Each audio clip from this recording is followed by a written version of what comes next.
তোমাদের ক্লাস 6-এর ভর দুপুরে কবিতাটি পড়ে শোনাবো। তো ভর দুপুরে কবিতাটির কবি হচ্ছে নীরেন্দ্রনাথ চক্রবর্তী, যিনি জন্মগ্রহণ করেছিলেন 1924 খ্রিস্টাব্দে বাংলাদেশের ফরিদপুরে। এগুলো কিন্তু তোমরা মাথায় রাখবে, কারণ অনেক সময় পরীক্ষায় কিন্তু এই কোশ্চেনগুলো আসে।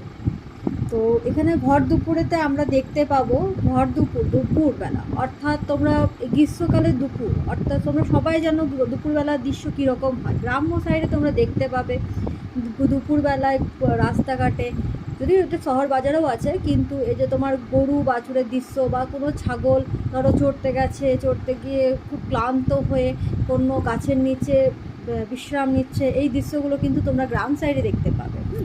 এখানে আমাদের প্রথম লাইনটা কি বলছে, ওই যে অশ্বত্থ গাছটি ও তো প্রতীকজনের ছাতা, তলায় ঘাসের গালছে খানি আদর করে পাতা। অর্থাৎ অশ্বত্থ গাছ তোমরা সবাই দেখেছো, যথেষ্ট বড় হয়। আর আমরা যখন রাস্তাঘাটে